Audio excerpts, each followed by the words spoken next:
Assalamualaikum warahmatullahi wabarakatuh. Kembali lagi dengan saya Siti Wulandari dalam mata pelajaran Al-Islam untuk kelas 7.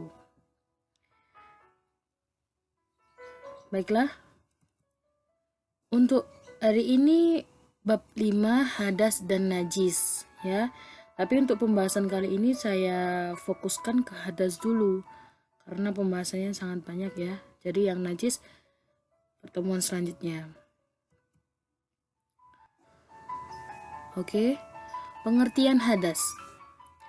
Hadas itu adalah dimana kita, orang yang telah balik dan berakal, tidak sedang berada dalam keadaan suci atau sedang dalam keadaan berhadas karena datangnya sesuatu yang ditetapkan oleh hukum agama sebagai membatalkannya dalam keadaan suci. Jadi posisinya berhadas, lagi nggak suci. Hadas dibagi menjadi dua, yaitu ada hadas besar dan hadas kecil. Hadas besar itu disebabkan karena haid, nifas, junub, dan mengeluarkan mani. Cara mensucikan hadas besar itu dengan melakukan mandi jinabat atau mandi junub, kan, mandi besar. Nah, tata caranya mandi jinabat itu nanti akan dibahas di fikih insyaallah ya. Oke. Sedangkan seseorang yang dianggap berhadas kecil itu disebabkan oleh buang air besar, buang air kecil, atau kentut.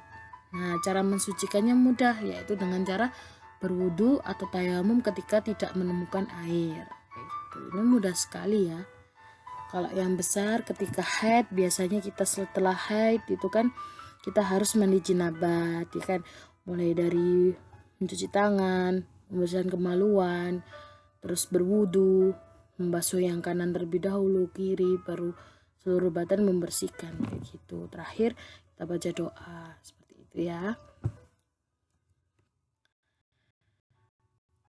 Oke, kemudian hadas besar dan hadas kecil. Nah, hadas kecil itu keluarnya sesuatu dari lubang kemaluan. Oh, ini dalilnya ya. Sesuatu dari lubang kemaluan kayak tadi yang dikatakan itu namanya kentut, pipis, buang air kecil, buang air besar, itu termasuk hadas kecil. Nah, ini dalilnya. Hai orang-orang yang beriman, apabila kamu hendak mengerjakan sholat, maka basuhlah mukamu dan tanganmu sampai dengan siku, dan sapulah kepalamu dan basuh kakimu sampai dengan kedua mata kaki. Dan jika kamu lagi jinabat atau junub, maka mandilah. Dan jika kamu sakit atau dalam perjalanan atau kembali dari tempat buang air atau menyentuh perempuan, lalu kamu tidak memperoleh air, maka bertayamumlah dengan tanah yang baik atau bersih. Sapulah mukamu, tanganmu dengan tanah itu. Allah tidak hendak menyulitkan kamu, tetapi Dia hendak membersihkan kamu dan menyempurnakan nikmatnya bagimu supaya kamu bersyukur. Nah, ini dalil tentang hadas kecil ini kok nggak saya cantumkan ya ayatnya. Ini Al-Imran insyaallah. Nah, itu gini penjelasannya. Di sini sudah diatur tentang caranya berwudu, ya kan? Mulai dari basuh muka, tangan, siku, kepala sampai kaki. Nah, terus ini ada konteks yang menyatakan bahwasanya menyentuh perempuan, ya kan? Ini pendapatnya banyak sekali. Ada yang bilang menyentuh perempuan itu yang dikatakan menyentuh kulit sama kulit atau tidak sengaja tersenggol maka wudunya batal. Ada juga yang menyatakan menyentuh perempuan di sini itu yang dimaksud adalah menggauli perempuan atau melakukan persetubuh, itu wudunya menjadi batal. Kalau saya pakai yang batal ketika bersetubuh atau melakukan hubungan seksual, itu maka wudhu kita batal, kayak gitu ya.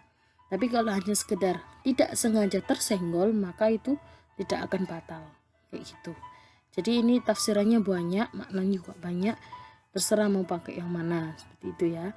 Tapi kalau kita memacu pada senggolan dikit kulit sama kulit aja batal, bagaimana dengan para jamaah yang ada di Mekah gitu loh. Mereka kan berputar tuh di Ka'bah kan, pasti cewek cowok juga kecil kemungkinan untuk tidak bersentuhan, ya kan? Pasti mereka juga menyenggol dan sebagainya. Kalau mereka memakai pendapat yang menyentuh perempuan itu batal, pasti mereka tidak akan kelar-kelar itu tawafnya. Pasti kesenggol dikit, balik lagi wudu, balik lagi muteri Ka'bah, balik lagi, kan kayak gitu kan rumit ya. Jadi makanya di sini sama Allah ditekankan, Allah tidak hendak menyulitkan kamu karena memang Islam itu memudahkan tujuannya, gitu ya. Terus ada hadis Abu Hurairah meriwayatkan bahwasanya Nabi Muhammad bersabda,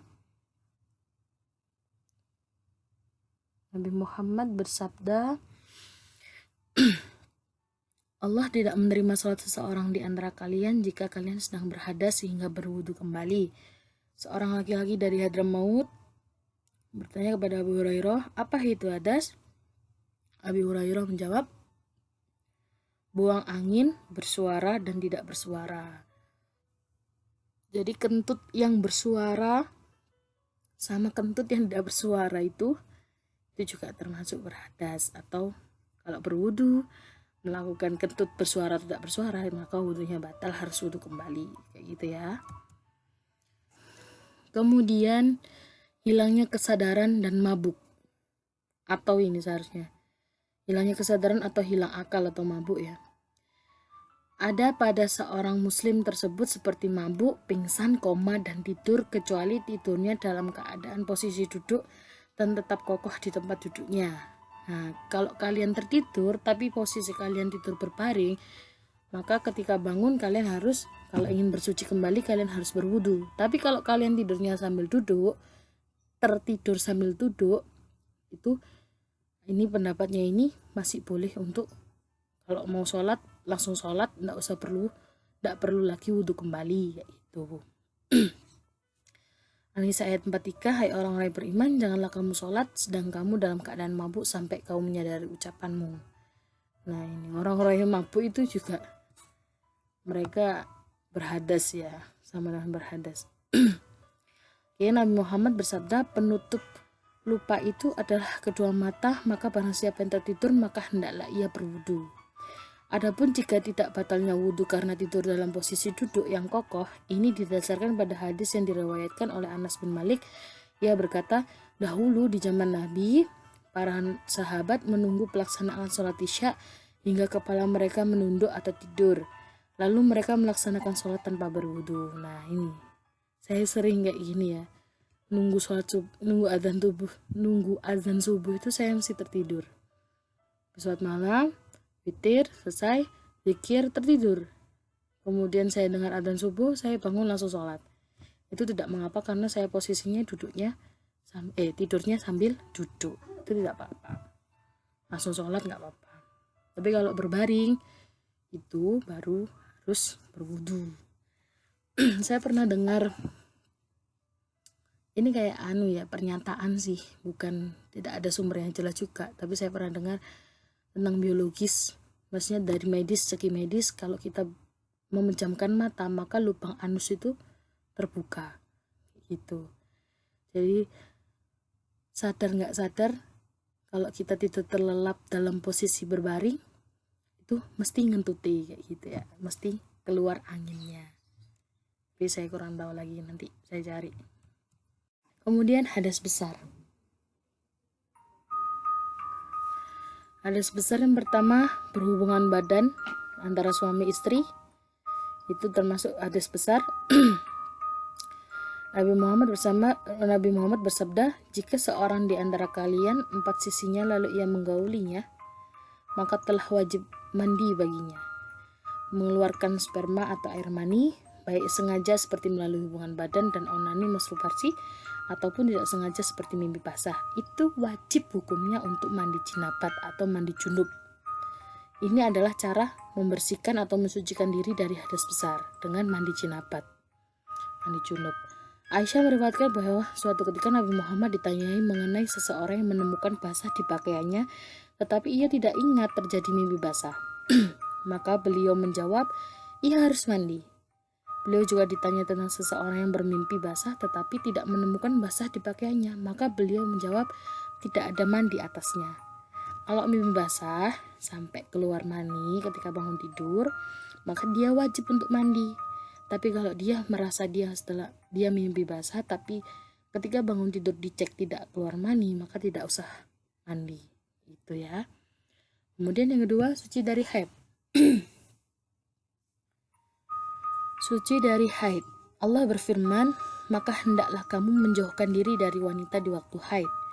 Dan janganlah kamu mendekati mereka sebelum mereka suci. Apabila mereka telah suci, maka campurilah mereka itu di tempat yang diperintahkan Allah kepadamu. Nah, orang yang haid itu juga orang yang sedang berhadas besar. Kalau di ayat Al-Baqarah ini adalah perintah tentang jangan menggauli istri ketika haid. Itu ya, ditunggu sampai suci baru digauli, seperti itu. Suci dari nifas. Nifas itu apa sih? Nifas itu keluarnya darah setelah melahirkan. Jadi para ibu, para istri ketika selesai melahirkan itu mereka akan mengeluarkan darah-darah kotor biasanya sampai 40 hari. Tuh, mereka termasuk sedang dalam hadas besar. Allah berfirman, mereka bertanya kepadamu tentang wanita haid, maka katakanlah bahwa haid adalah suatu kotoran, maka janganlah kalian mendekati mereka sebelum mereka suci. Jadi nifas ini konsepnya kayak haid ya, cuma dia lebih lama karena efek dari melahirkan. Bisa sampai 30-40 hari ya itu. Terus yang terakhir, meninggal dunia. Diriwayatkan dari Ummu Atiyah radhiyallahu anha berkata, Rasulullah mendatangi kami ketika salah seorang anak perempuannya meninggal. Lalu bersabda, mandikanlah dirinya sebanyak 3 kali. Nah, makanya kenapa kok orang meninggal selalu dimandikan dulu sebelum dia dikafani, sebelum dikuburkan, kayak gitu. Itu juga termasuk berhadas. Ini perintahnya nih dari Bukhari Muslim ya.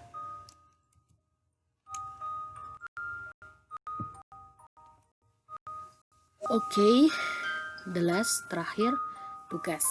Sebutkan dan jelaskan macam-macam hadas. Tadi sudah ada, silahkan diuraikan. Pakai bahasa sendiri juga lebih bagus. Pakai bahasa yang kayak tadi nggak apa-apa. Terus nomor 2, bagaimana cara bersuci ketika mengalami hadas besar?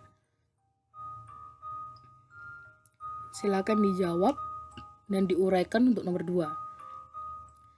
Kalau perlu, silakan Ustazah mau tahu samain semua sudah bisa mandi junub apa belum? Ya, kalau belum nanti ketemu di fikih nanti ya. Oke, terima kasih. Mungkin hanya ini yang bisa saya sampaikan. Kurang lebihnya saya mohon maaf. Maaf kalau tulisan saya banyak yang typo, omongan saya, ucapan saya juga banyak yang keliru. Kita akhiri dengan bacaan alhamdulillah bersama-sama. Alhamdulillahirabbil alamin.